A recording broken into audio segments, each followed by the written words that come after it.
December 1891, Silver Pine Valley, Montana. Colt McKenna was burying the last horse when the snow started falling again.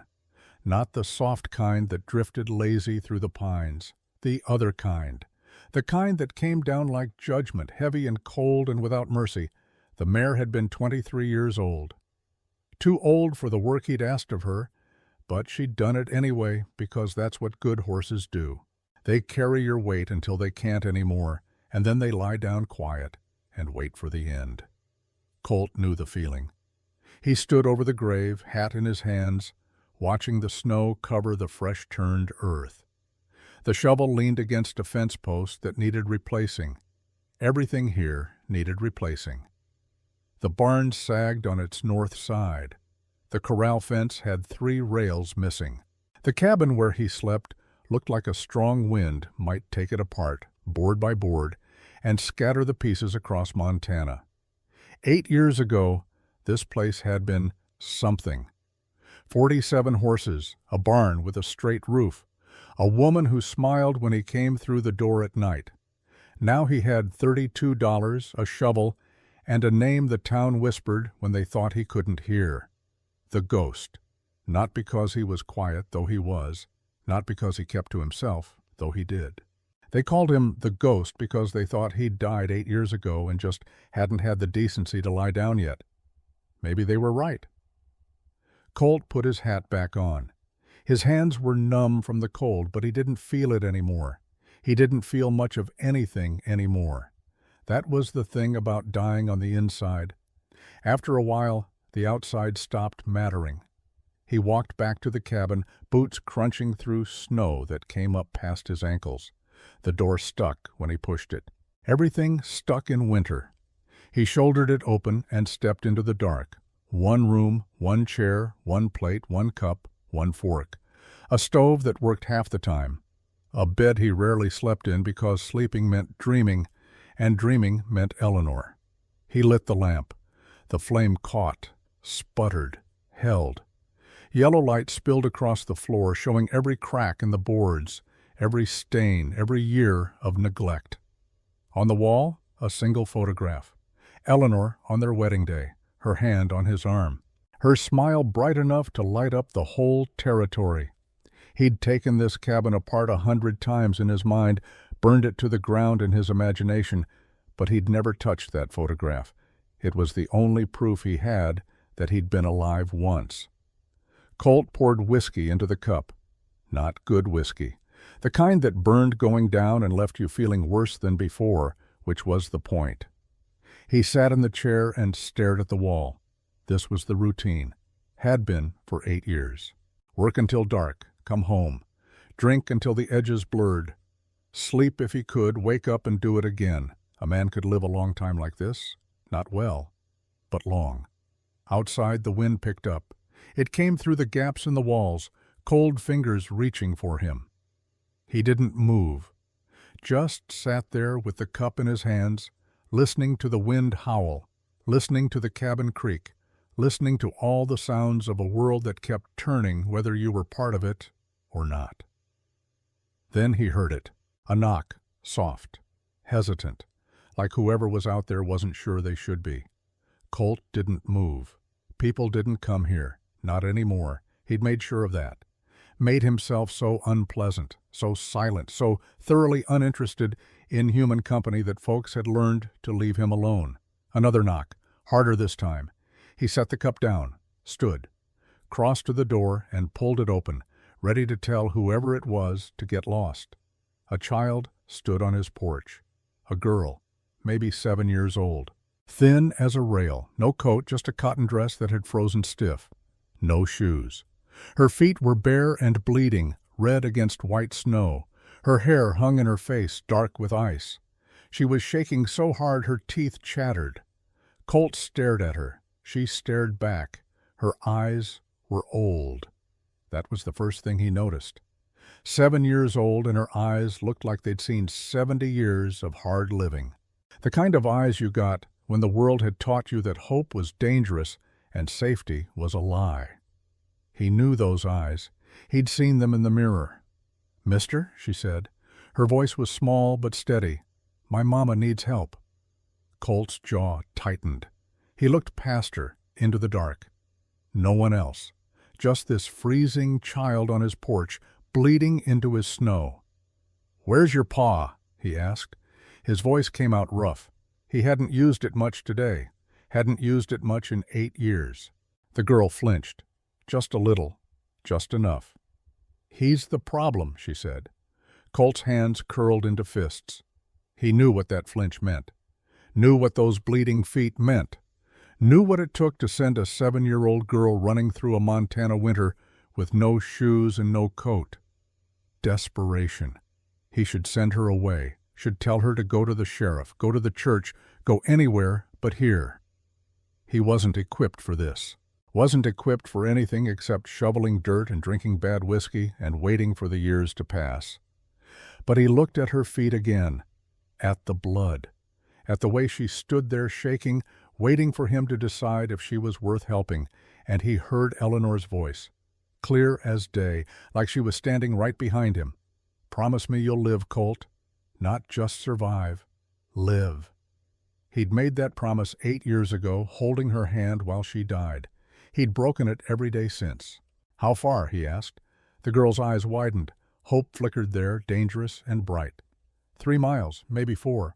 I ran as fast as I could, but the snow, it made everything look different, and I got turned around twice, and I thought maybe I was lost. But then I saw your light, and Mama said you were the only one who could help because you used to be Colt McKenna, and Mama said Colt McKenna was the bravest man in Montana. And I know it's dark and I know it's cold, but please, mister, please, my mama can't get up anymore, and he's going to come back, and when he comes back, he's going to hurt her worse." The words tumbled out in a rush. Not crying, not begging, just stating facts the way you'd read a list. Like she'd practiced this speech in her head during that 3-mile run through the snow. Colt felt something crack inside his chest, something that had been frozen for 8 years. It hurt. God, it hurt. "What's your name?" he asked. "Ivy Holloway." "Your mama's name?" "Ruth Holloway." Colt knew that name, Ruth Holloway. The school teacher who'd married Nathaniel Kane 5 years back. Kane owned half the valley, the big ranch up north, the bank, the lumber mill. The man had money and power and a smile that never reached his eyes. Colt had met him once, shook his hand, felt the coldness there, the careful control, the kind of man who measured everything and everyone and found them all wanting. If Nathaniel Kane was the problem, this wasn't going to be simple. Nothing ever was. "All right," Colt said. "Come inside before you freeze to death." Ivy stepped through the door. She moved careful, like she was used to making herself small, taking up as little space as possible. The lamplight caught her face, and Colt saw the bruise on her jaw. Old, yellow around the edges, healing. His hands tightened again. He grabbed a blanket from the bed, wrapped it around her shoulders. She pulled it tight, still shaking. He knelt down, looked at her feet. The cuts were shallow but numerous. She'd run through rough country, rocks, ice, frozen ground. "Sit," he said, pointing to the chair. She sat. He got water from the bucket, warmed it on the stove, found a rag that was mostly clean. He knelt again and started washing the blood off her feet. She didn't make a sound, didn't flinch, didn't cry. Just sat there counting under her breath. 1, 2, 3, 4. Colt paused. "What are you counting?" Ivy looked down at him. "How long it takes. Counting helps. When he's mad, I count how many times. When Mama's hurt, I count how long until she can stand up. When I'm scared, I count my breaths. 1, 2, 3, 4. It makes it easier." Something in Colt's throat went tight. This child had turned her whole life into numbers, because numbers were predictable. Numbers made sense. Numbers didn't hit you. He finished cleaning her feet, wrapped them in strips of cloth. Not proper bandages, but better than nothing. "You got any siblings?" he asked. "No, sir. Just me and Mama." "Your pa know you're here?" "No, sir. He went to town. He goes to town every Tuesday, stays until late. That's when Mama told me to run.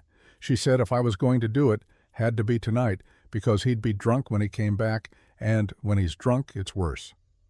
How long you been planning this? Ivy's eyes met his. 217 days, since the day Mama started writing things down. She writes in a book, hides it under the floorboards. Every time he hurts her, she writes it down. Date, time, what happened. She made me memorize them too, just in case. Colt sat back on his heels. 217 days. This woman had been planning her escape for 7 months, building evidence, preparing. And she'd sent her 7-year-old daughter through a blizzard to fetch help from a man she'd never met. That took more than desperation. That took courage. Why me? Colt asked. Colt. Why not the sheriff, the reverend, anyone in town? Ivy's voice went quiet. Mama said the sheriff works for Papa. The reverend's scared of him. Everyone's scared of him. But she said you used to be someone brave, someone strong, someone who did what was right, even when it was hard. She said maybe, if there was anything left of that man, maybe he'd help us. The words hit like a punch. Used to be someone brave. If there was anything left of that man. Colt stood, walked to the window, looked out at the snow falling thick and fast, covering everything, making the world clean and white and blank. 8 years. 8 years he'd spent being dead. 8 years of whiskey and silence and waiting for time to pass. And now this child was asking him if there was anything left worth saving. He didn't know the answer to that, but he knew what Eleanor would say. He turned back to Ivy. Tell me about your mama. She's hurt real bad this time. He hit her, and she fell, and she didn't get upright, and now her arm's bent wrong, and there's blood. And she keeps saying she's fine, but she ain't fine, and he's going to come back, and I can't watch him hurt her again. I just can't. The words broke at the end, the first crack in the armor. Ivy pressed her hand to her mouth like she could shove the emotion back inside, but her shoulders started shaking, and tears ran down her face, and she tried so hard not to make a sound. Colt knelt in front of her again, put his hand on her shoulder. Gentle, light. Hey, he said. Look at me. She did. Tears streaming, mouth pressed tight. You did good, Colt said. Running here, finding me, that took guts. Your mama's going to be real proud. You'll help her? Colt thought about the easy answer, the safe answer, the answer that kept him in this cabin, alone, undisturbed, slowly dying in peace. Then he thought about Eleanor, about the promise he'd made, about the fact that he'd wasted 8 years being a ghost when he could have been living. Maybe it was too late for him. But it wasn't too late for Ruth Holloway and her daughter. Yeah, he said, I'll help her. Ivy threw her arms around his neck, held on tight. Colt froze. He couldn't remember the last time someone had touched him, couldn't remember the last time he'd felt anything except numb. He awkwardly patted her back. After a moment, she let go. We need to move fast, Colt said. Before your pa gets home. He stood, grabbed his coat from the hook. Heavy wool, worn at the elbows. He put it on, then found his gun belt, checked the revolver. 6 rounds. He hadn't fired it in years, but he cleaned it every week out of habit. The weight of it on his hip felt strange, familiar and strange all at once. Can you ride? He asked Ivy. Yes, sir. Mama taught me. Good. We're taking the roan. She's old, but she's steady. He moved to the door, then stopped, turned back, looked at the photograph on the wall. Eleanor smiling, happy, alive.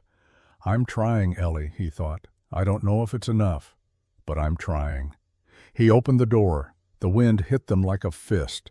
Snow swirled in, already covering the porch. The temperature had dropped. This was shaping up to be a bad night, the kind of night people froze to death in. Colt pulled his hat down low, led Ivy to the small barn behind the cabin. Inside, the roan mare stood in her stall, head down, half asleep. He saddled her, quick muscle memory taking over. Ivy watched, still wrapped in the blanket. You ever been on a rescue before, Mr. McKenna? She asked. Long time ago, Colt said. Different life. What happened to that life? Colt pulled the cinch tight. It ended. Are you scared? Of Papa, I mean. People say he's dangerous. Colt lifted Ivy onto the saddle, swung up behind her. The mare shifted under their weight, then steadied. Yeah, he said, I'm scared. But you're going anyway? That's what brave means, kid. Being scared and going anyway. He kicked the mare into motion. They rode out into the storm. The wind screamed across the valley. Snow came at them sideways, stinging exposed skin, making it hard to see more than a few feet ahead. Colt kept the mare steady, one arm around Ivy to keep her from sliding off. She was still counting under her breath. 1, 2, 3, 4. You don't have to count right now, Colt said. I know, but it helps. Always helps. They rode in silence for a while. The world narrowed to the crunch of hooves in snow, the whistle of wind, the darkness pressing in from all sides. Colt's mind wandered. He didn't want it to, but it did anyway. Back 8 years. Back to another winter night. Another ride through a storm. Eleanor had been 7 months pregnant. The baby had come early. Too early. She'd been in pain. Terrible pain. And there was blood, and Colt had known. He'd known they needed a doctor, but the nearest doctor was 20 miles away, over the pass, and the snow was coming down, and she'd said, "Wait, please wait, it'll pass," but he hadn't waited. He'd put her on a horse, wrapped her in blankets, started riding. They'd made it 6 miles before she'd collapsed. Before the contractions had stopped and the breathing had gotten shallow, and he'd realized too late that he'd killed her. Killed her with his stubbornness. His certainty that he could fix anything if he just pushed hard enough. His refusal to accept that some things were beyond his control. She'd died in his arms in the middle of nowhere, the baby too, a boy. He would have been 8 years old now. Colt had buried them the next morning, dug through frozen ground until his hands bled. Put them in the earth together, mother and son, wrapped in the quilt Eleanor had been making for the nursery. Then he'd ridden back to the ranch, sold off the horses one by one, stopped talking to people, stopped being Colt McKenna, and started being the ghost. And now, here he was, 8 years later, riding through another storm to save another woman. History had a sick sense of humor. "Mr. McKenna?" Ivy's voice pulled him back. "That's our house." Colt looked up. Through the snow he could see lights. A big house, 2 stories, well built. The kind of house that spoke of money and status and power. Nathaniel Kane's house. Colt's gut tightened. He'd been hoping Ruth was hurt bad enough to need help, but not so bad it was too late. He'd been hoping they had time. But looking at that house, dark except for one window on the ground floor, he felt the weight of the moment settle on him. Whatever happened next, there was no going back. He dismounted. Helped Ivy down. She grabbed his hand, her small fingers cold even through the glove. "Side door," she whispered. "Mama's in the kitchen." They moved around the house, staying low. The side door was unlocked. Ivy pushed it open, and warmth spilled out, along with the smell of something burning. The kitchen. Colt stepped inside. His eyes adjusted to the light. A woman lay on the floor, dark hair, thin, her left arm bent at an angle that made Colt's stomach turn. Blood on her face. Her dress torn. She was conscious, barely, her eyes half open, lips moving without sound. Ivy ran to her. "Mama, Mama, I brought help. I brought Mr. McKenna." Ruth's eyes found Colt. Even through the pain he saw the intelligence there, the strength. This was a woman who'd been beaten down, but not beaten. Not yet. "Mr. McKenna," she whispered. Her voice was hoarse. "I'm sorry. I shouldn't have. I shouldn't have sent Ivy. But I didn't know who else. And he's coming back, and when he comes back he'll—" "Easy," Colt said. He knelt beside her, looked at the arm. Broken. Definitely broken. Probably the ulna, maybe the radius too. He looked at her face. Bruises old and new, split lip, one eye swollen shut. This wasn't the first time, maybe not even the 10th. "Can you move?" he asked. "I think so, if you help. I'm going to lift you. It's going to hurt." "I know what hurting feels like, Mr. McKenna." The words were quiet, but they carried weight. The weight of years, of beatings endured, of a life lived in fear. Colt slid his arms under her, lifted. She gasped, bit down on a cry, but didn't scream. He was impressed. A lesser person would have passed out. "Ivy, get the door," he said. Ivy ran ahead, held it open. Colt carried Ruth outside. The cold hit her, and she shuddered, but she stayed conscious. He got her to the horse, managed to get her into the saddle. She leaned forward, cradling her broken arm, breathing hard. Ivy climbed up behind her, put her arms around her mother, gentle, holding her steady. Colt was about to mount when he heard it, hoofbeats, coming fast. He turned. Through the snow he saw a rider, big man, heavy coat, riding hard toward the house. Nathaniel Kane. "Go," Colt said to Ivy. "Ride back to my cabin. Don't stop. Don't look back." "But go!" Ivy kicked the mare. The horse took off, carrying Ruth and Ivy into the dark. Colt stood alone in the snow, watching Nathaniel Kane ride closer, closer. The man dismounted 20 feet away. He was tall, broad-shouldered, wearing expensive clothes under the coat. His face was hard, the kind of hard that came from years of getting everything he wanted and crushing anything that got in his way. His eyes found Colt, then the open door, then the tracks in the snow. "Where is she?" His voice was calm, too calm, the kind of calm that came right before violence. "Gone," Colt said. "You took my wife. I helped a woman who needed help." Nathaniel stepped closer. His hand rested on the gun at his hip. "You don't know what you've done, McKenna. That woman is mine. That child is mine. And you just made the worst mistake of your miserable life." Colt's hand drifted to his own gun, not drawing, not yet, just ready. "She's not property," Colt said. "And you're not a husband. You're just a man who likes hitting things smaller than him." Nathaniel's face went red. "You self-righteous piece of... You think you're a hero? You think you can ride in here and save the day? I own this valley. I own the sheriff. I own the judge. I own everything and everyone, and that includes my wife." "Not anymore," Colt said. The words hung in the air. Snow fell between them. The wind howled. Nathaniel drew his gun. Colt was faster. The revolver cleared leather before Nathaniel's finger found the trigger. Colt didn't aim for center mass, didn't aim to kill. He aimed for the hand. The shot cracked through the night. Nathaniel's gun flew from his grip, landing in the snow. The man screamed, clutching his hand. Blood dripped through his fingers. Colt stepped forward, kicked the fallen gun away, looked down at Nathaniel Kane, this man who'd built an empire on fear and money and pain. "You come after them," Colt said, "and next time I won't miss. Understand?" Nathaniel glared up at him, hatred burning in his eyes. "This isn't over." "No," Colt said, "it's not." He turned, walked to where Nathaniel's horse stood, mounted. The animal was fresher than his mare. Faster. He'd need that. Behind him, Nathaniel was shouting. Threats, promises of revenge, legal action, violence. Colt ignored it all. He kicked the horse into a gallop and rode into the storm. He found his cabin by memory more than sight. The mare was tied outside, Ivy and Ruth already inside. Warm light spilled from the windows. Colt dismounted, tied Nathaniel's horse next to his mare, went inside. Ruth sat in his chair. Ivy had wrapped her in blankets. The girl was trying to set the broken arm with strips of cloth, doing her best, but her hands were shaking. Colt knelt beside them. "Let me." He'd set bones before. Horses, cattle, one time a ranch hand who'd fallen off a roof.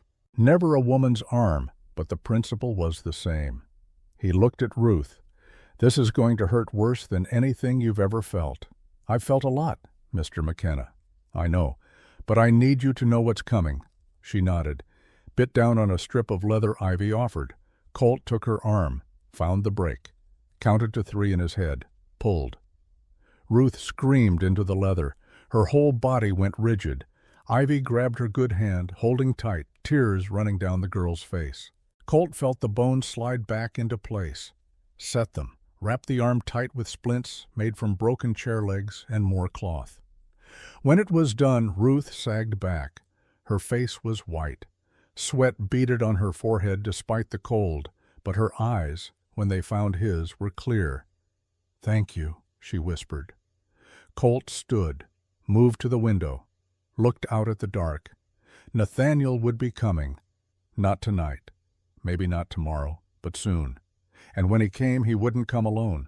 "You can't stay here," Colt said. "This place isn't safe." "Nowhere's safe," Ruth said. "Not from him."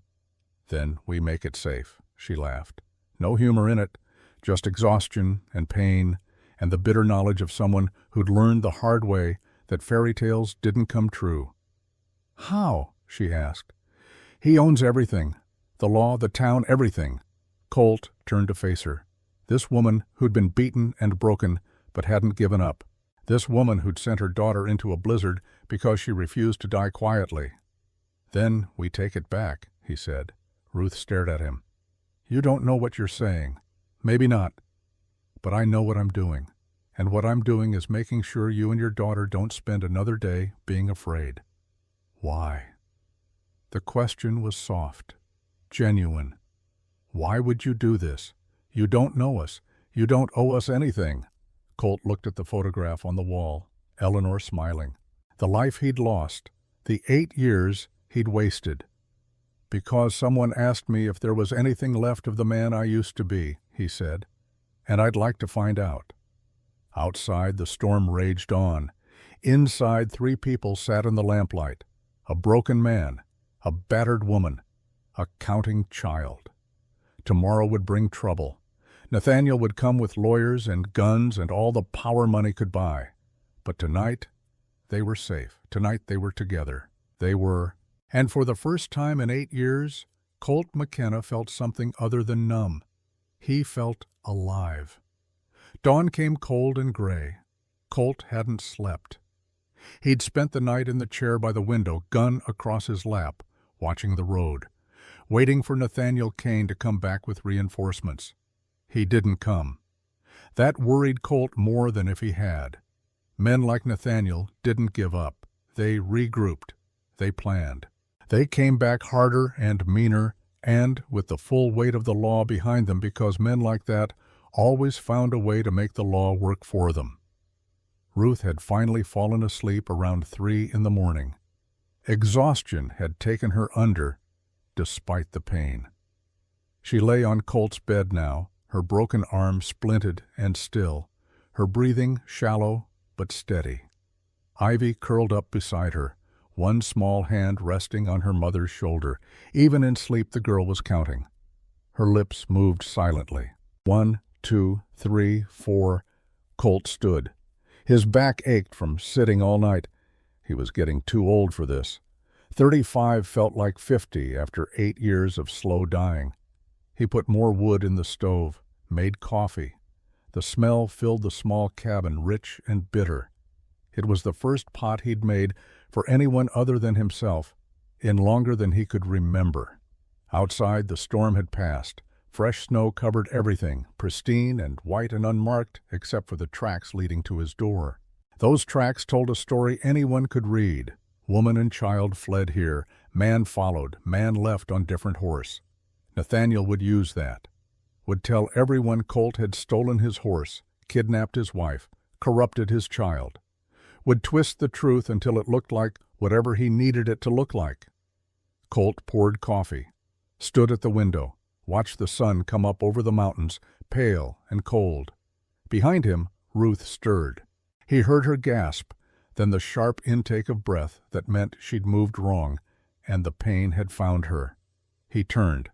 She was sitting up, cradling her arm, her face tight. "Easy," Colt said. "Don't move too fast." Ruth looked around the cabin, taking it in. One room, bare walls. Nothing that spoke of comfort or warmth or life, just the essentials, and nothing more.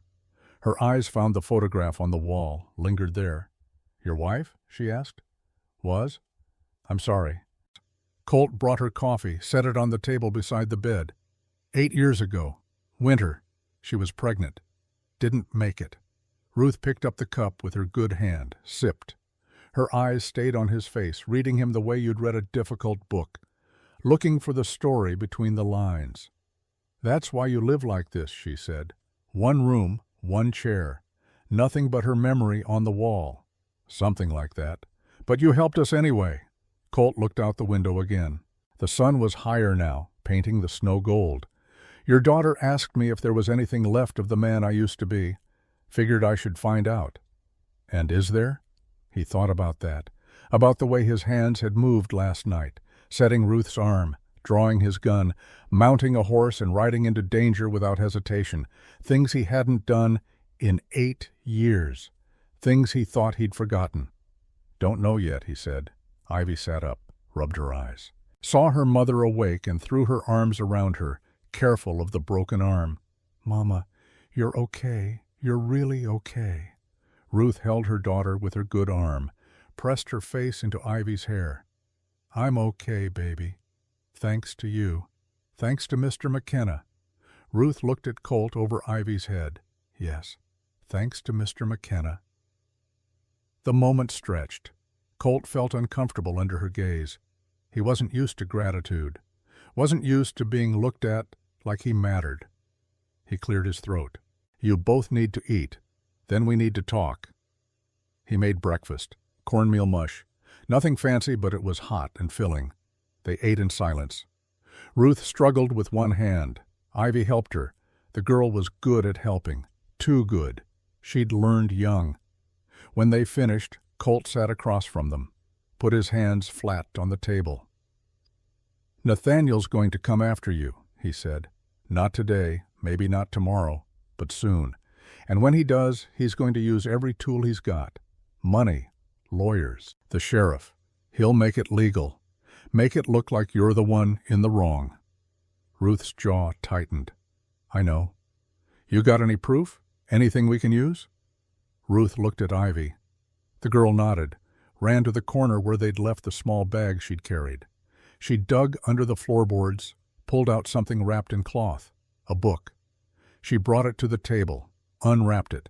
A simple leather journal, the pages worn from handling. Ruth opened it. Her handwriting filled every page. Neat, careful, dates and times and descriptions. 217 days, Ruth said. Every time he hurt me, every bruise, every broken bone, every threat. I wrote it all down. And Ivy memorized it in case he found the book and destroyed it. Colt took the journal, started reading. March 15th, 1891. Struck me across the face for burning dinner. Left side of jaw swollen. Ivy was present. She counted 4 blows. April 3rd, 1891. Grabbed my wrist and twisted until it broke. Told the doctor I fell. Nathaniel stood beside me the whole time, smiling. Made sure I told the right story. May 22nd, 1891. Locked me in the cellar for 2 days. No food, no water. Said I needed to learn obedience. Ivy left food outside the door. He found it and beat her for it. First time he ever touched her. The entries went on, page after page. A catalog of cruelty, a record of systematic abuse. 217 days of hell written down in neat, careful handwriting. Colt set the journal down. His hands were shaking. This is good, he said. His voice came out rough. This is real evidence. Evidence for what? Ruth asked. There's no law against a man disciplining his wife. No judge in Montana is going to side with me over Nathaniel Kane. He's rich. He's respected. He's a pillar of the community. And I'm just his wife. You're a woman who refused to die quietly, Colt said. That's worth more than all his money.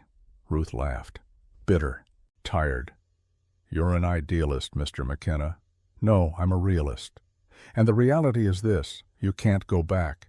He'll kill you if you do. Maybe not today, maybe not tomorrow, but eventually. Men like that don't stop. They escalate. So what do? Colt stood, paced to the window, back. His mind was working, turning over options, discarding the ones that wouldn't work, looking for the path forward. We need help, he said. Someone who knows the law, someone Nathaniel doesn't own. There's no one like that in Silver Pine Valley. Then we go outside the valley. Ruth stared at him. Where? County seat, Helena, 3 days' ride. There's a judge there, name's Boone, I knew him years ago, before everything. He's honest, won't be bought. You want to take a woman with a broken arm and a 7-year-old child on a 3-day ride through winter to Helena on the hope that some judge you knew 8 years ago might help us? When she said it like that, it sounded insane. Maybe it was. But Colt had learned something last night. He'd learned that being alive meant taking risks, meant stepping outside the safety of numbness and feeling things again, even if those things hurt, especially if they hurt. Yeah, he said. That's exactly what I want to do. Ruth looked at Ivy. The girl looked back. Some silent communication passed between them. Mother and daughter. Survivors. Okay, Ruth said.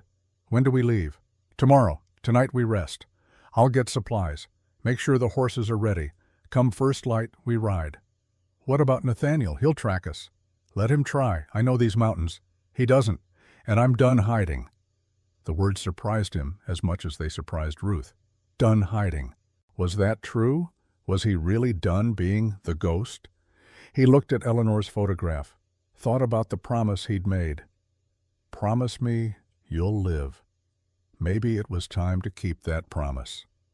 The rest of the day passed in preparation. Colt rode into town for supplies. Not Silver Pine, where Nathaniel's reach was long, but a smaller settlement 10 miles east. A trading post run by a Crow woman named Sarah Chen. She sold him flour, salt, dried meat, coffee, didn't ask questions. Sarah had been married once to a white trader who'd beaten her. She'd left him, taken her daughter, started over. She understood. You helping someone? She asked as she packed the supplies. Trying to. The Holloway woman? Word traveled fast. Colt shouldn't have been surprised. Yeah. Sarah's hands paused. Nathaniel Kane won't let her go easy. I know. You prepared for that? Colt met her eyes. I'm prepared to try. Sarah added an extra pound of coffee to the pack.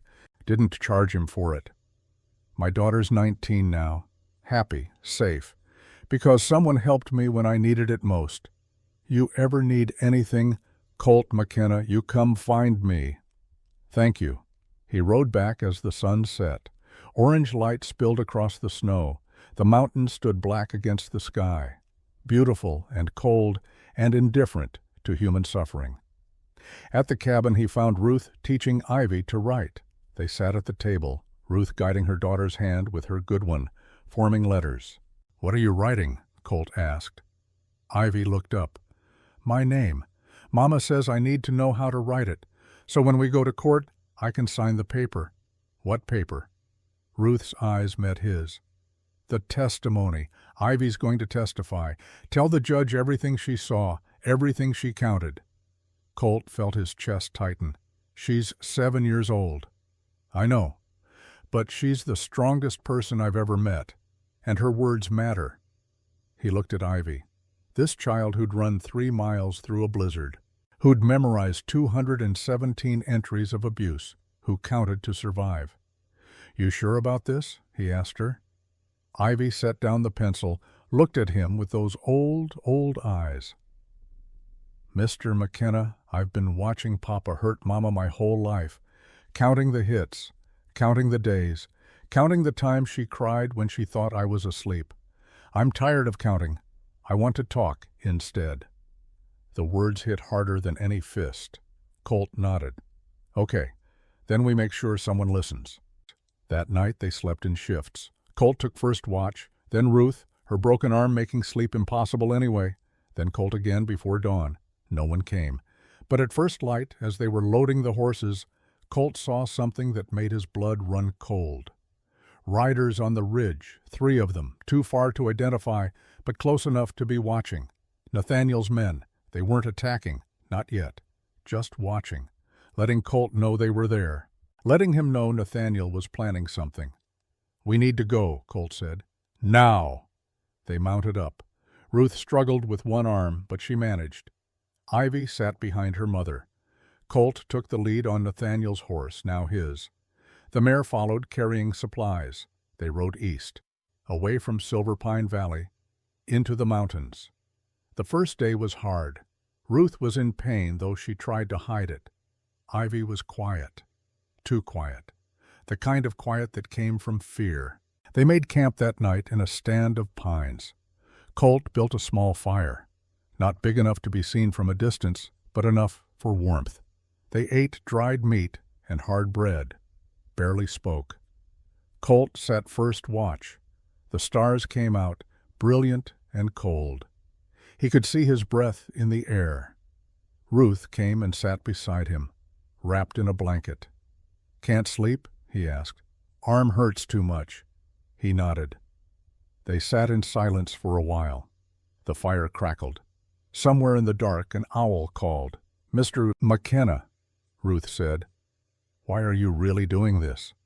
"Told you. Your daughter asked me a question. There's more to it than that." Colt was quiet for a long time. When he spoke, the words came slow, dragged up from a place he hadn't visited in 8 years.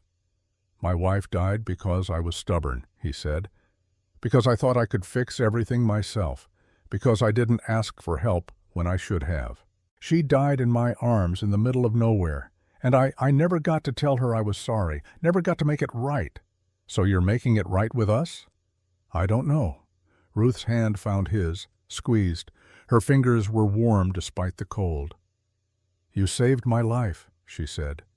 "You saved Ivy's life. That man is worth keeping, Colt McKenna."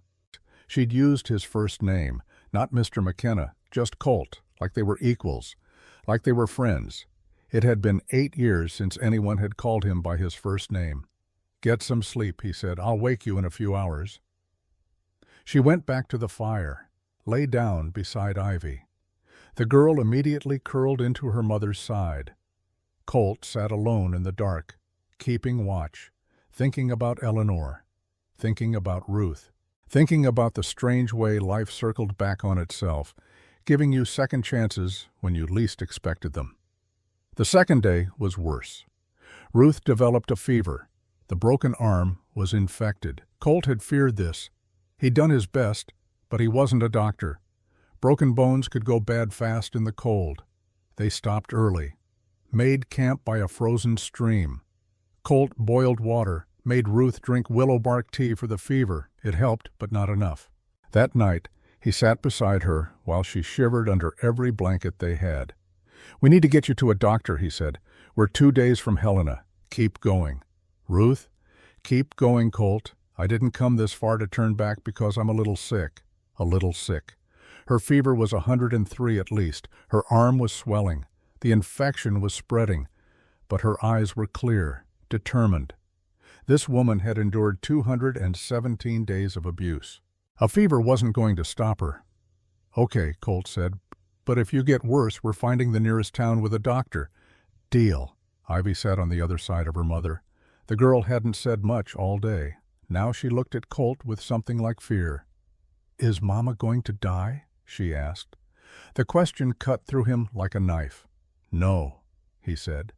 He tried to make it sound certain, final, the kind of promise you could build a life on.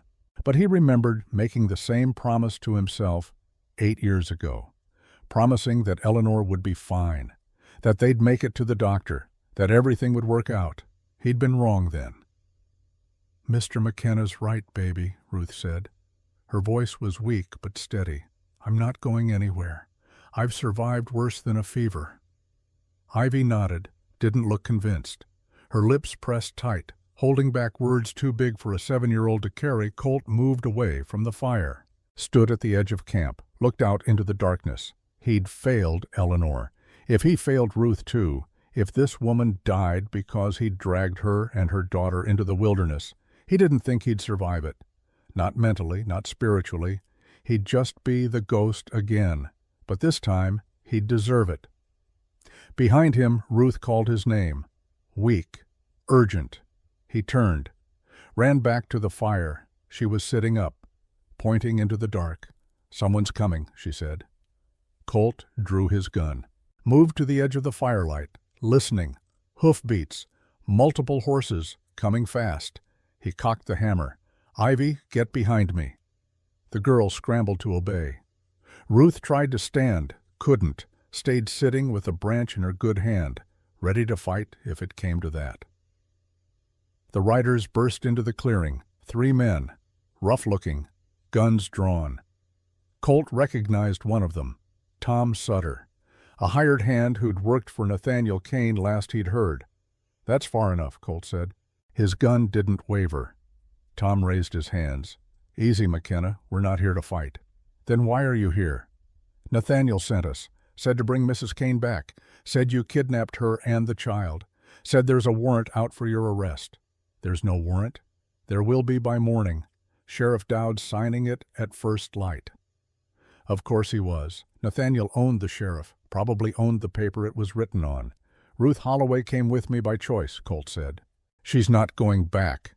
Tom looked at Ruth, saw the fever, the broken arm, the fear in her eyes. Something changed in his face. He'd known her, Colt realized, before she'd married Nathaniel, when she'd been the school teacher, when she'd smiled. "Mrs. Holloway," Tom said. "That true? You came willing?" Ruth stood. It cost her. She swayed on her feet, but she stood. "Yes," she said. Her voice was stronger than it had been. "I'm leaving my husband. He's been beating me for 5 years. I have proof. I have witnesses, and I'm not going back, not ever." Tom's hands lowered. He looked at the other 2 men. They looked uncomfortable. This wasn't what they'd signed up for. Tracking down a kidnapper was one thing. Dragging a sick woman back to her abuser was another. "Nathaniel's offering $500 for her return," Tom said. "That's a lot of money." "It is," Colt agreed. "But I look at her, and I remember the woman who taught my daughter to read, who stayed late after school to help kids who were struggling, who always had a kind word even for rough folks like me." Tom holstered his gun. "I can't do it," he said. "I can't take her back to him." One of the other men spoke up. "Tom, that's $500. I know what it is, and I know what we'd be doing, and I won't do it. You boys want that money, you're on your own." The other 2 looked at each other, looked at Ruth, looked at Ivy standing beside Colt, this 7-year-old girl who'd been through more than they could imagine. One by one they holstered their guns. "We'll tell Nathaniel we lost your trail," Tom said. "Give you a head start. But he's got other men, meaner ones. They won't be so particular about right and wrong." "How long do we have?" Colt asked. "Day, maybe 2. After that, he's sending the Barlow brothers. They'll track you to hell and back for $500. And they won't care about sick women or little girls." Colt knew the Barlows. Everyone in Montana knew the Barlows. Brothers, bounty hunters, the kind of men who'd burn down an orphanage if the price was right. "Thanks for the warning," Colt said. Tom nodded, looked at Ruth one more time. "I'm sorry, ma'am, for what you've been through, for not seeing it sooner, for not doing something when I should have." Ruth's eyes filled with tears. "You're doing something now. That matters." Tom and his men rode away. Their hoofbeats faded into the darkness. Colt turned to Ruth. She was crying, not from pain, from relief, from the unexpected kindness of a man who'd chosen decency over $500. "There are good people," she said, "even here, even now." "Yeah," Colt said, "there are." He helped her lie back down, put another blanket over her. The fever was still high, but she was smiling. That had to count for something. Ivy curled up beside her mother. "Mr. McKenna, are the bad men going to catch us?" Colt thought about lying, thought about telling her everything would be fine. But this child deserved the truth. She'd lived with lies long enough. "I don't know," he said, "but I'm going to do everything I can to make sure they don't. Promise?" He looked at her, this brave, broken, beautiful child who'd learned to survive by counting. "I promise." She nodded, closed her eyes. Within minutes, her breathing slowed. Sleep took her, and for once, it looked peaceful. Colt sat watch all night. Didn't sleep. Couldn't. The Barlow brothers were coming. He had maybe 2 days before they caught up. 2 days to get Ruth to Helena, to Judge Boone, to safety. 2 days to prove that Colt McKenna wasn't just a ghost, that there was still something in him worth fighting for. The 3rd day dawned clear and cold. Ruth's fever had broken some time before dawn. She was weak, pale, but conscious. The infection had stopped spreading. Maybe the willow bark tea had helped. Maybe she was just too stubborn to die. Probably both. They broke camp fast. Colt helped Ruth onto her horse. Ivy climbed up behind. They rode hard. By afternoon, they could see Helena in the distance. The county seat. Civilization. Safety. Almost. They were a mile out when Colt heard it. Hoofbeats behind them, coming fast. He turned, saw them on the ridge. The Barlow brothers, 3 of them. Big men on big horses, guns and ropes, and the kind of faces that had forgotten what mercy looked like.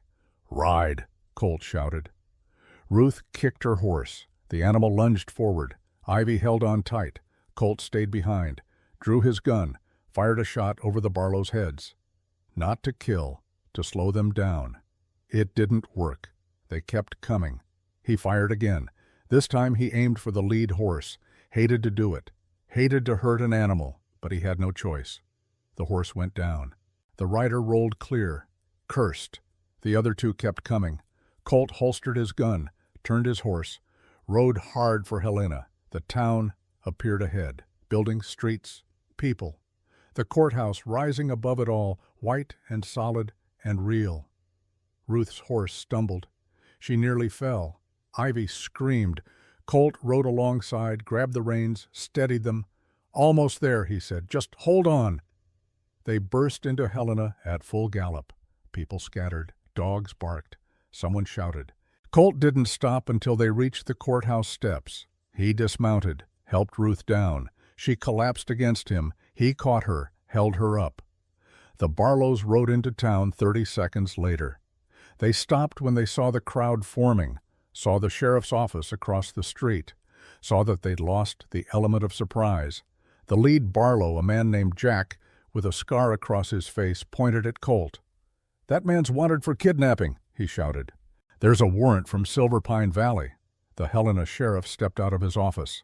A man named Walsh, older, weathered, the kind of lawman who'd seen everything and wasn't impressed by much.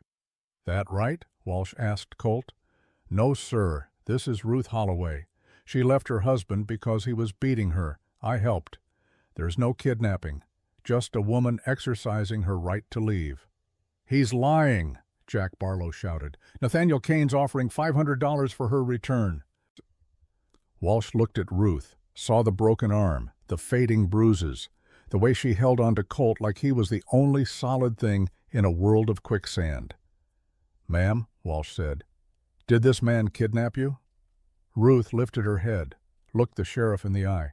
"No, sir, he saved my life." Walsh turned to the Barlows. "Then you boys can ride on back to Silver Pine.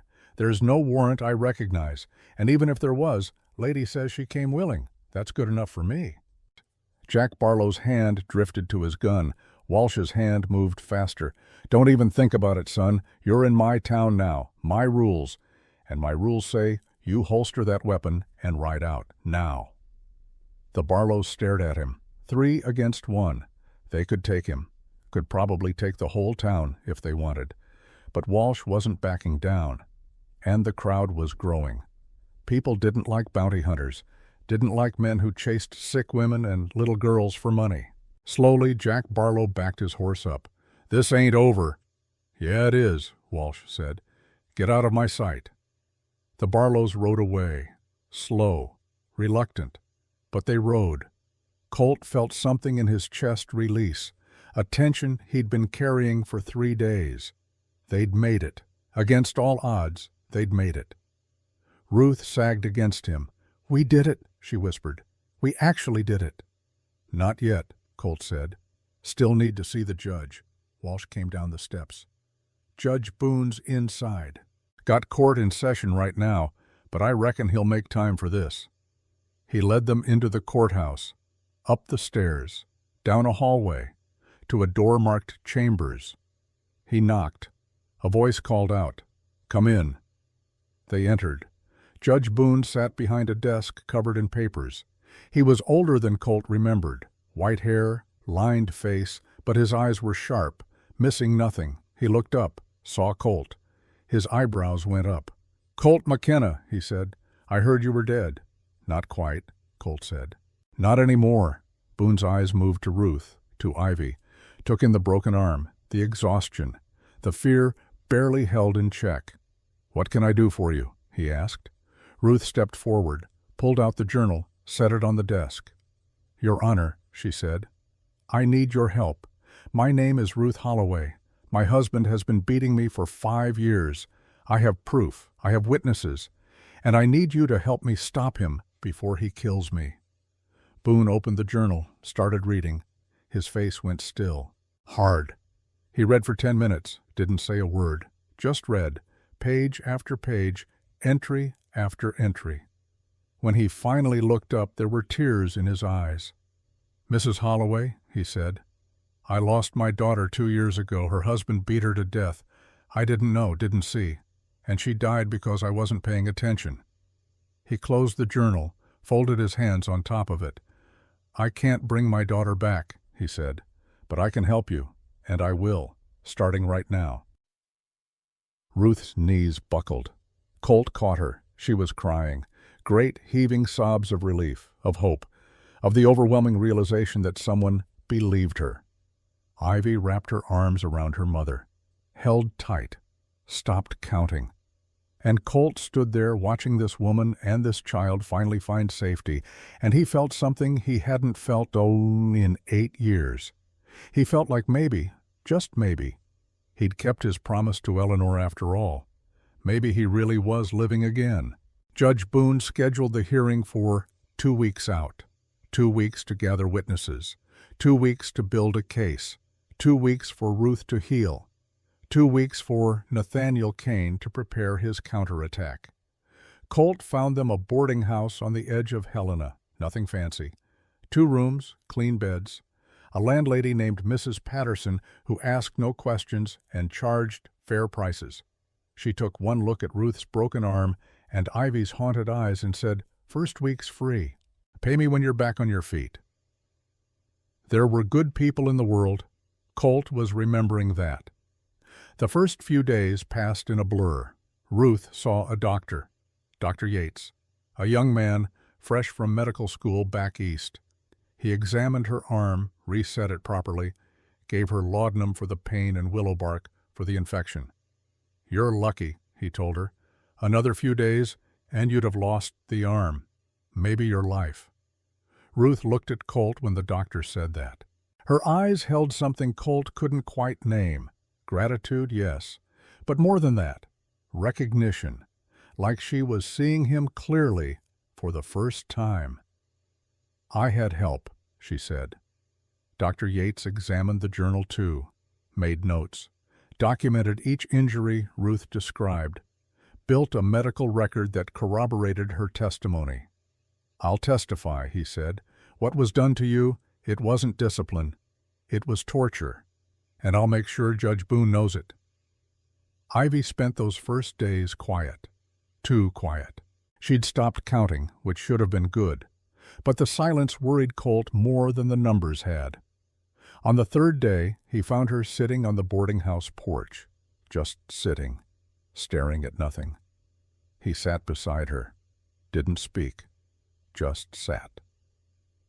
After a while, she said, "Is it really over?"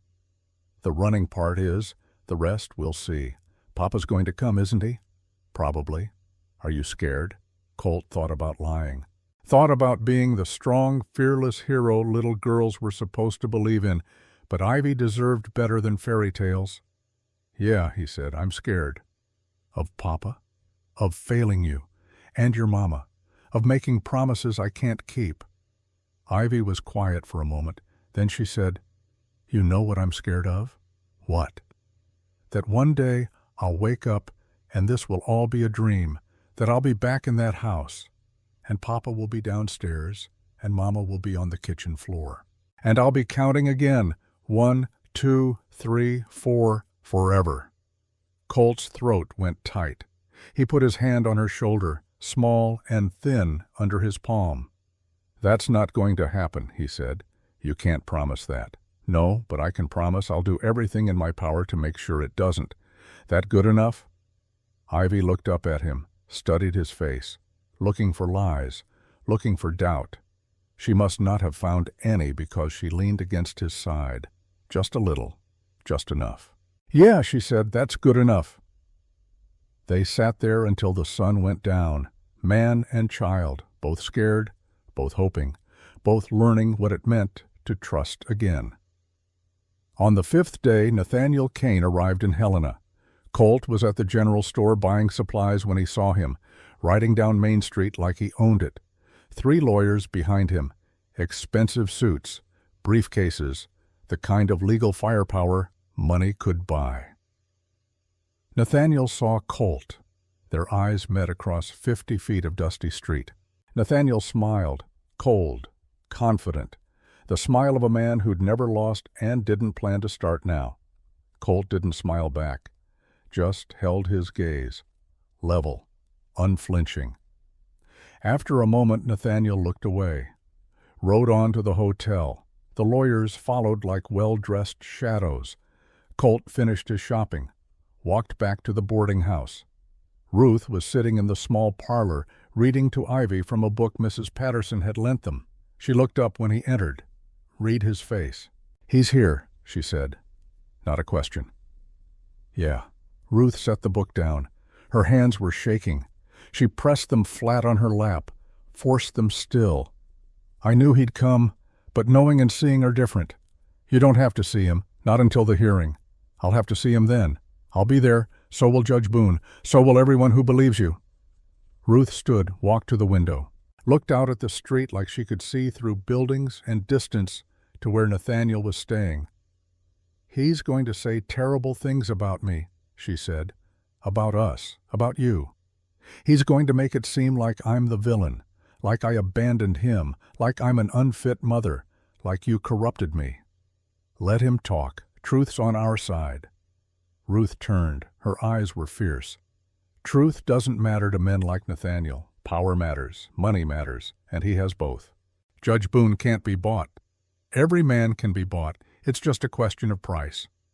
Colt crossed to her, stood close enough to see the fear in her eyes, the exhaustion, the weight of 5 years carrying the secret of her own abuse. "Listen to me," he said. "Nathaniel's used to winning because people are afraid to speak up, afraid to challenge him, afraid to tell the truth. But you're not afraid anymore, and neither am I, and that changes everything." "How can you be so sure?" "Because 8 years ago I gave up. I let fear and grief turn me into something less than alive. But you didn't give up. You wrote it all down. You made a plan. You sent your daughter through a blizzard to find help. That's not giving up. That's fighting, and fighters win." Ruth's eyes filled with tears. "What if we don't? What if the judge sides with Nathaniel? What if I lose Ivy?" "Then we try again, and again, until we win or I stop breathing. Those are the only 2 options." She looked at him for a long moment. Then she stepped forward, wrapped her good arm around him, held on. Colt held her back, careful of the broken arm, careful of everything that had been broken in her. Behind them, Ivy watched, and for the first time in days, the girl smiled. The next week passed in preparation. Judge Boone's clerk, a fastidious man named Mr. Hawthorne, helped them build the case. He knew territorial law inside and out, knew every precedent, every loophole, every argument Nathaniel's lawyers might use. "Montana law gives husbands broad authority," Hawthorne explained, "but there are limits: excessive violence, endangerment of children, documented cruelty. These things can sway a judge." "Can sway," Colt noted, "not will sway." "Correct. Judge Boone is sympathetic, but he has to follow the law, and the law is not kind to women in Mrs. Holloway's position." "Then we change his position," Ruth said. Everyone turned to look at her. She sat straighter, her broken arm in a proper sling now, her face still bruised but healing, her eyes clear and determined. "We don't just show him I was abused," she said.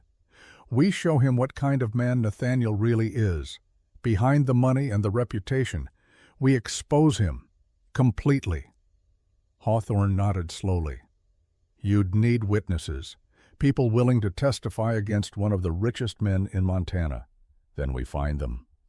And they did. Tom Sutter came first, the ranch hand who'd let them go.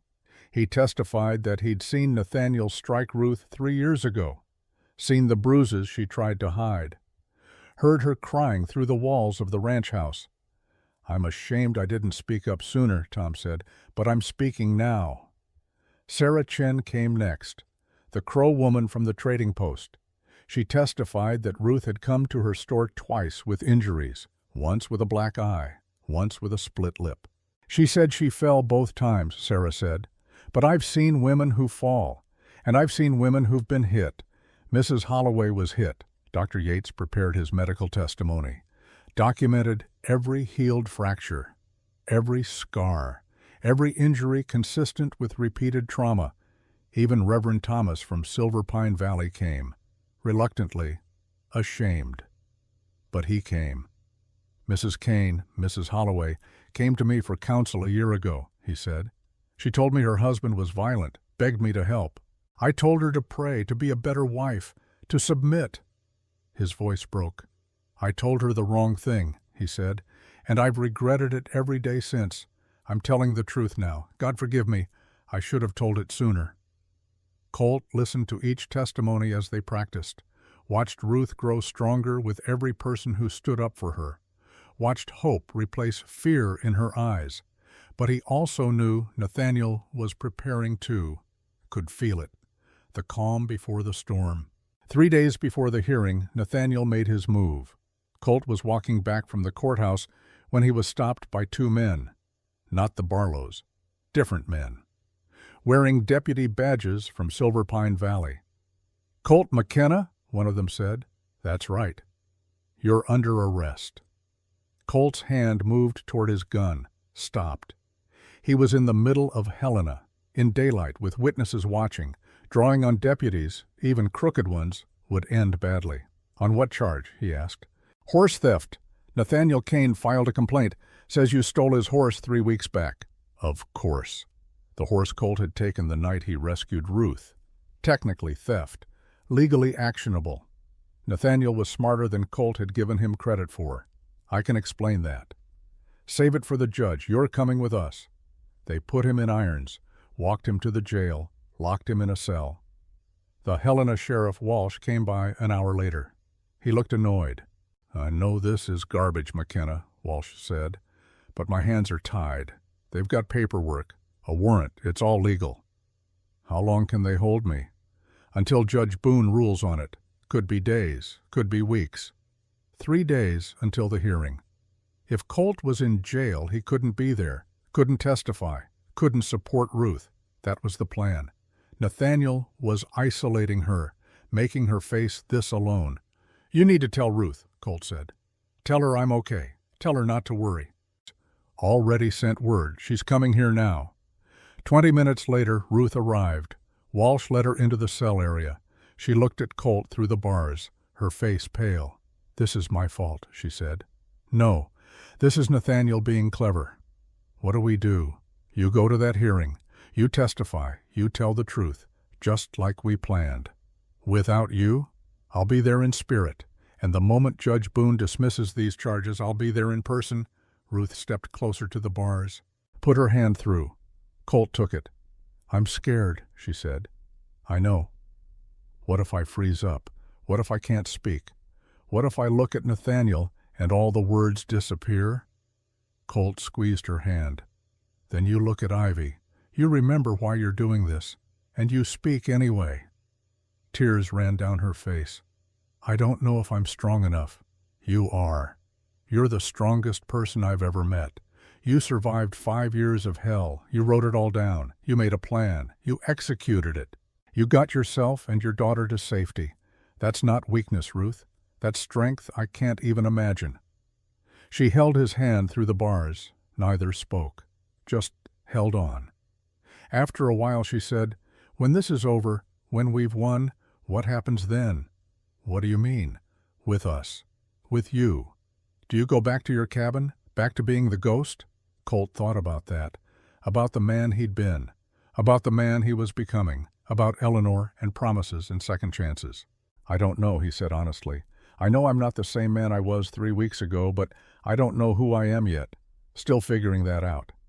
Ruth smiled, small, sad. Well, when you figure it out, I hope you'll let me know. You'll be the first. She leaned forward, kissed him through the bars.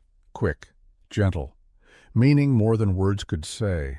Then she left, and Colt sat alone in the cell, waiting, hoping, praying to a God he wasn't sure he believed in any more, that Ruth would find her voice when she needed it most. The day of the hearing dawned cold and clear. Colt woke in his cell, watched the sun rise through the small window, listened to the town come alive outside. He was still in jail. Walsh had tried to get him released, but the Silver Pine deputies had dug in, said they needed to transport him back for trial. Walsh was fighting it, but the law was the law. At 9 o'clock, Walsh came to the cell. Hearing starts in an hour, he said. I'm sorry, McKenna, I tried. I know, thank you. For what it's worth, the whole town's talking. Most folks are on Mrs. Holloway's side. Word spreads about what Kane did to her. People don't like it. Good. I'll come back after, let you know how it went. Walsh left. Colt sat, waited. At the courthouse, Ruth arrived with Ivy. Mrs. Patterson had come with them. Moral support. A friendly face in a room that would soon be full of hostile ones. The courtroom was packed. Word had spread. People wanted to see, wanted to know if justice would be served or if money would win like it always did. Ruth took her seat at the plaintiff's table, Hawthorne beside her. Ivy sat in the front row, close enough to reach if Ruth needed her. The doors opened. Nathaniel entered, 3 lawyers behind him. Expensive suits, confident smiles. They took their seats at the defense table. Nathaniel looked at Ruth. She looked back, didn't flinch, didn't look away. Something flickered in his eyes, surprise, maybe, or fear. The realization that the woman he'd broken wasn't broken anymore. Judge Boone entered. Everyone stood. Be seated, Boone said. He looked tired, like he'd slept as poorly as Colt had. We're here in the matter of Holloway versus Kane, petition for legal separation and sole custody. Mr. Hawthorne, you may begin. Hawthorne stood, straightened his papers. Began. Your Honor, we will show through testimony and documentation that Nathaniel Kane subjected his wife to 5 years of systematic abuse, physical violence, psychological torture, imprisonment. We will show that he endangered their child, that he used his wealth and position to silence anyone who might speak against him, and we will show that Ruth Holloway's only crime was trying to survive. He called Ruth to the stand first. She walked forward, slow, steady, placed her hand on the Bible, swore to tell the truth. She sat, looked at Judge Boone, at the packed courtroom, at Nathaniel, at Ivy. Hawthorne approached. Mrs. Holloway, please tell the court in your own words what happened during your marriage to Nathaniel Kane. Ruth opened her mouth. Nothing came out. The courtroom waited, silent, expectant. Ruth looked at Ivy. The girl nodded, mouthed something. You can do it, Mama. Ruth took a breath. It started 6 months after we married, she said. Her voice shook but held. Small things at first. He'd criticize my cooking, my dress, the way I spoke, said he was helping me be better. I believed him. When did the physical abuse begin? 8 months in. I burned dinner. He slapped me, said I deserved it, said if I'd been paying attention it wouldn't have happened. I believed that too. Did it escalate? Yes, over the next 5 years he broke my arm twice, 3 ribs, my wrist, gave me more black eyes than I can count, choked me until I passed out, locked me in the cellar without food or water. And he did it all while smiling at church on Sundays and shaking hands with the town council on Wednesdays. The courtroom murmured. Boone gabbled for silence. Hawthorne held up the journal. Is this your record of the abuse? Yes. How many entries? 217. The number landed like a stone. 217 times. 217 beatings. 217 days of pain. Hawthorne handed the journal to Judge Boone. We enter this as evidence, Your Honor. Nathaniel's lead lawyer, a man named Garrison, stood. Objection. That journal is self-serving, written by the plaintiff, no independent verification. Sustained, Boone said. But he was already reading, his face growing darker with each page. Hawthorne called Dr. Yates next. The doctor testified about the injuries. Showed diagrams, X-ray plates, medical records that corroborated every entry in Ruth's journal. Then Tom Sutter, then Sarah Chen, then Reverend Thomas. Each testimony added weight, added truth, added voices to Ruth's story. By noon, the case was clear, overwhelming, undeniable. Then Garrison stood for the defense. He called character witnesses, 10 of them, prominent men from Silver Pine Valley, all swearing that Nathaniel Kane was a good man, a pillar of the community, a generous employer, a devout churchgoer. None of them mentioned Ruth. It was as if she didn't exist. Then Garrison called Nathaniel to the stand. Nathaniel took the oath, sat down, looked at the courtroom with sad, wounded eyes. "Mr. Kane," Garrison said, "did you strike your wife? I disciplined her, yes, as is my right and duty as her husband. But I never intended to cause serious harm. Sometimes my temper got the better of me. I'm not proud of that. But I loved her. I still love her."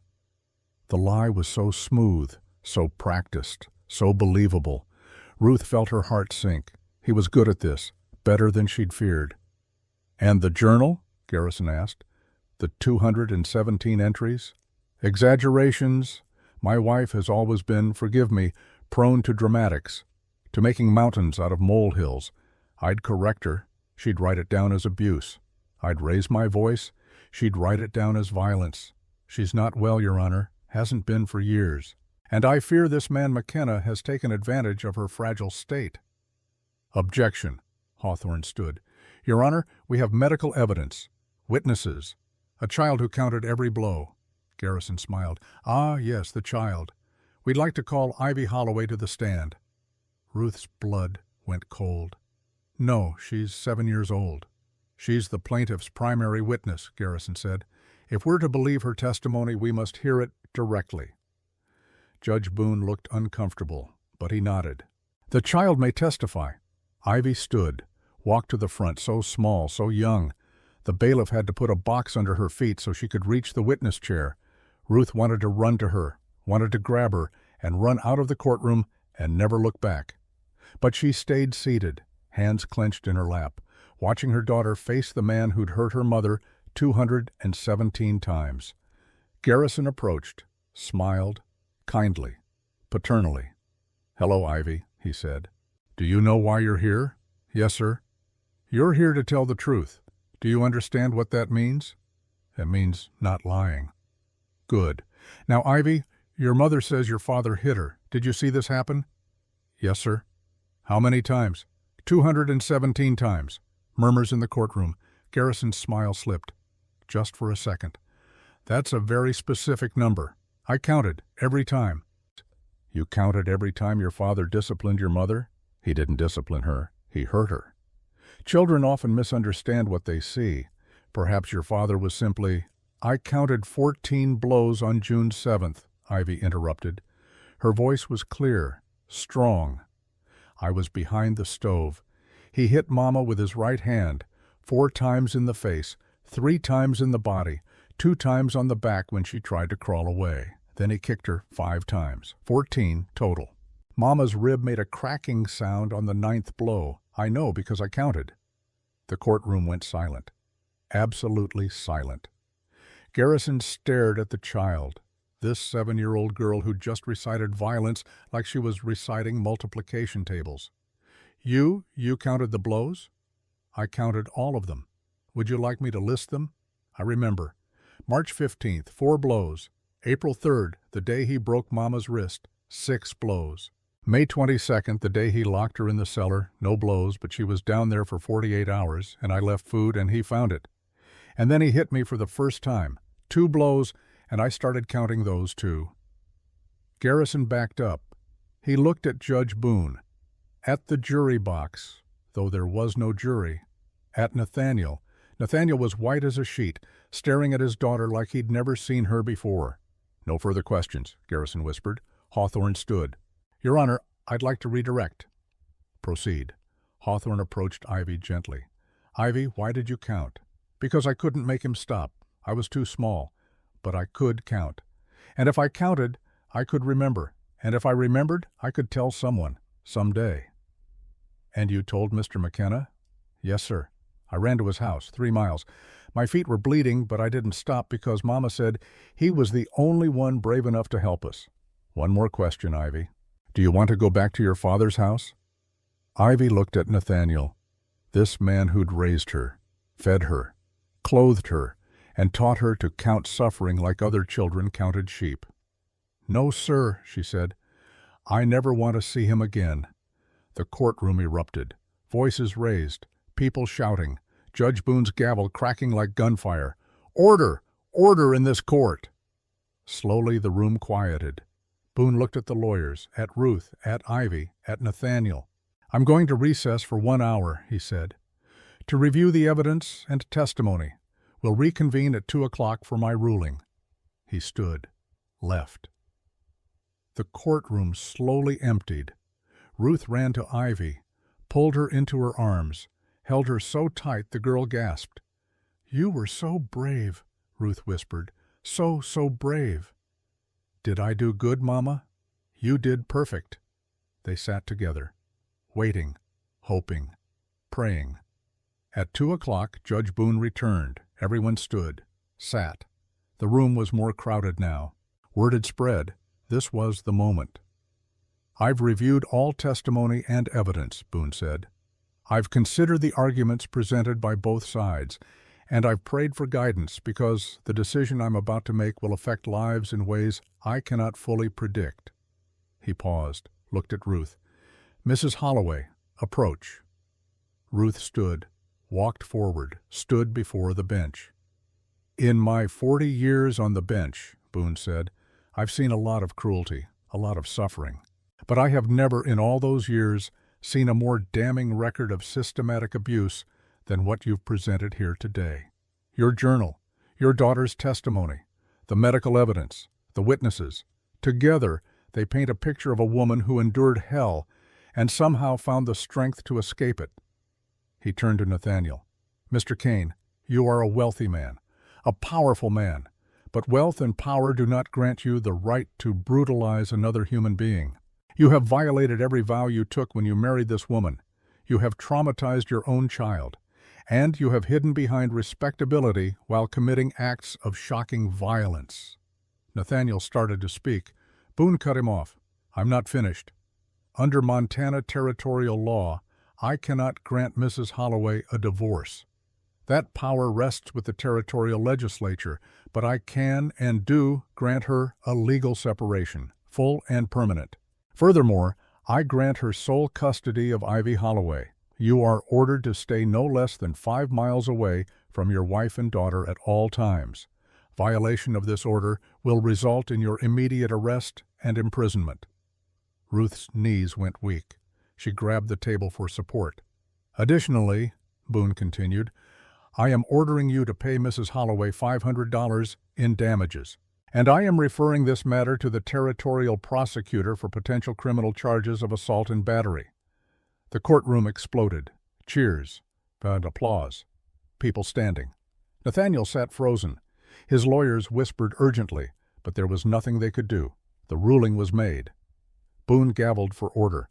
"One more thing, regarding the charge of horse theft against Mr. McKenna." Everyone quieted. "I've reviewed that complaint as well, given that Mr. McKenna was engaged in the rescue of a woman in immediate danger. I find his actions justified under the doctrine of necessity. The charges are dismissed. Sheriff Walsh, please release Mr. McKenna immediately." More cheers. Ruth turned, saw Walsh already heading for the door, heading to the jail. She looked at Ivy. The girl was crying. Happy tears. Free tears. They'd won. Against all odds, against all the money and power Nathaniel could muster, they'd won. Nathaniel stood, pushed through his lawyers, walked toward Ruth. People moved out of his way, uncertain, nervous. He stopped 3 feet from her. His face was empty, all the charm gone, all the masks dropped. Just a man who'd lost everything. "This isn't over," he said, quiet, meant only for her. Ruth looked him in the eye. "Yes, it is. You don't own me anymore. You don't own Ivy. You don't own anything except your own ugliness. And now everyone can see it." Nathaniel's hand twitched. Old instinct. Old habit. But he was in a courtroom full of witnesses. He couldn't touch her, couldn't hurt her, couldn't do anything. He turned and walked out. His lawyers followed. The crowd parted, watching him go, this man who'd ruled Silver Pine Valley through fear and money. Now, just a man walking alone. Ruth didn't watch him leave. She was already moving toward the door, toward the jail, toward Colt. She ran down the courthouse steps, Ivy beside her, Mrs. Patterson hurrying to keep up. They reached the jail just as Walsh was unlocking Colt's cell. Colt stepped out, saw Ruth, saw Ivy. "We won," Ruth said. "Colt, we won." He closed the distance between them, pulled her into his arms, held her like she was the only solid thing in a world gone liquid. "I knew you would," he said. "You weren't even there." Ruth pulled back, looked up at him. "Thank you. For everything. For saving us. For believing in us. For being brave when I couldn't be. You were brave the whole time. I just reminded you." Ivy wrapped her arms around both of them. The 3 of them stood there. A family, not by blood, by choice. That night they celebrated. Nothing fancy, just dinner at the boarding house. Mrs. Patterson cooked, made her famous chicken and dumplings. They ate until they couldn't eat anymore. Afterward, Ivy fell asleep at the table. Ruth carried her upstairs, tucked her in. Came back down to find Colt sitting on the porch, looking at the stars. She sat beside him. They didn't speak for a while, just sat, listening to the night sounds, the town settling, the wind in the trees. "What happens now?" Ruth asked finally. "What do you want to happen?" "I want to go somewhere new, start over. Somewhere Nathaniel can't find us. Somewhere Ivy can grow up without fear." "Where?" "Mrs. Patterson told me about a town, Ashland in southern Oregon. Her sister lives there. Says they need a school teacher. Says it's green, peaceful, far enough that men like Nathaniel become nothing but bad memories." Colt tested the word. "Oregon." "Too far?" Ruth asked. "No," he said, "just far enough." Ruth looked at him. "Will you come with us?" The question hung in the air, heavy, loaded with meaning. Colt thought about his cabin, about 8 years of being dead, about Eleanor. He thought about the promise he'd made. "Promise me you'll live." "Yeah," he said, "I'll come." Ruth smiled, took his hand. "Good." They sat in silence, holding hands, 2 broken people learning what it meant to be whole again. Above them, the stars burned, cold and distant and eternal, bearing witness to endings and beginnings and the strange way life circled back on itself. 6 months later, the town of Ashland, Oregon, green hills, clean air, far enough from Montana that Nathaniel Kane was just a bad memory. Colt stood outside a small schoolhouse, new built, fresh paint. A sign above the door read, "Ashland Elementary." Inside, Ruth was teaching. Her first class, 12 students, Ivy among them. He could hear her voice through the open window, clear, confident, happy. "Now, children, let's practice our letters. Remember, take your time. There's no rush." Colt smiled. He'd built that schoolhouse, spent 3 months cutting timber, laying foundation, raising walls. The town had helped. Good people. People who didn't ask too many questions about where they'd come from or why. He had a job now, breaking horses for the local ranchers. Turned out he was good at it. Turned out people were willing to pay for that skill. He'd bought a small piece of land outside town. 5 acres, enough for a house, a barn, a corral. He was building it slow, 1 board at a time, no rush. Ruth and Ivy lived there with him. In the house he was building, it wasn't much yet, but it was theirs. They weren't married. Ruth's separation wasn't a divorce. Legally, she was still Nathaniel's wife. But out here, nobody cared. Out here, they were just Colt and Ruth and Ivy, a family. The school bell rang. Children poured out. Ivy saw Colt and ran over. "Mr. Colt, did you bring Daisy?" Daisy was Ivy's horse, a gentle mare Colt had bought for her birthday. The girl had taken to riding like she was born to it. "She's tied up around back, ready for your lesson?" "Yes," Ivy hugged him, then ran off to find her horse. Ruth came out last, locked the schoolhouse door, walked over to Colt. She looked tired, but good. Happy. "How was your day?" he asked. "Wonderful. Exhausting. The Bennett boy still can't remember his alphabet, but he's trying. He'll get there." They walked together toward home. The sun was setting, painting the sky gold and orange and red. "I got a letter today," Ruth said, "from Judge Boone." Colt's stomach tightened. "And?" "Nathaniel's been arrested. Assault charges. Against a woman in Silver Pine, one of his maids. She pressed charges, used my testimony as precedent. He's going to trial." "Good. There's more. 3 other women have come forward, all with similar stories, all willing to testify. Judge Boone thinks he'll be convicted, sentenced to prison." Colt stopped walking, looked at Ruth. "How do you feel about that?" She thought for a moment. "Relieved? Sad. Angry that it took this long. Grateful it's finally happening. All of it at once. That's fair?" They reached their land. The house was taking shape. Walls up, roof on, windows in. Another month, and it would be finished. Ivy was already in the corral, brushing Daisy, talking to the horse like they were old friends. Ruth watched her daughter. "She's not counting anymore. Did you notice?" Colt had noticed. "What's she doing instead?" "Singing. She makes up songs. About horses and sunshine and home. I never knew she could sing." "She never could. Not in that house. She can now."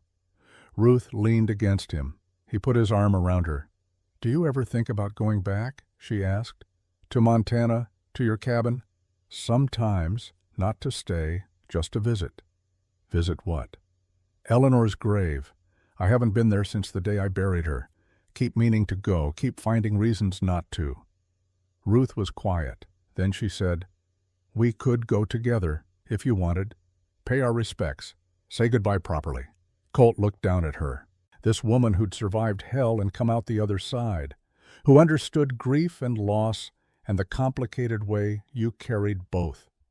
"Yeah," he said, "I'd like that." The next spring they made the journey, rode back to Montana, to the valley Colt had fled, to the small graveyard on the hill. Eleanor's grave was overgrown, 8 years of neglect. Colt knelt, pulled the weeds, cleaned the headstone. Eleanor McKenna, beloved wife, taken too soon. He sat there for a long time. Ruth and Ivy gave him space, waited at the bottom of the hill. "I'm sorry I left you here alone so long," Colt said to the stone. "I'm sorry I wasted 8 years being half dead. But I'm trying now, Ellie. I'm trying to live like you asked. Got a woman and a girl who need me. Got a home I'm building. Got a reason to wake up in the morning." The wind blew, soft, gentle, like a caress. "I'll always love you," Colt said. "But I'm learning I can love you and still move forward. Can honor your memory and still build a new life. Hope that's okay with you." No answer. Just the wind, just the grass, just the Montana sky stretching forever. Colt stood, put his hand on the headstone one last time. "Thank you," he whispered, "for everything, for loving me, for making me promise to live, for giving me a reason to keep that promise." He walked back down the hill. Ruth took his hand. Ivy took the other. They rode away together, heading west, toward Oregon, toward home. Behind them, the grave stood silent. The wind blew. The grass grew. And somewhere, in whatever place souls went when bodies failed, Eleanor McKenna smiled. Because the man she'd loved was finally living again. And in the end, that was all she'd ever wanted. The end.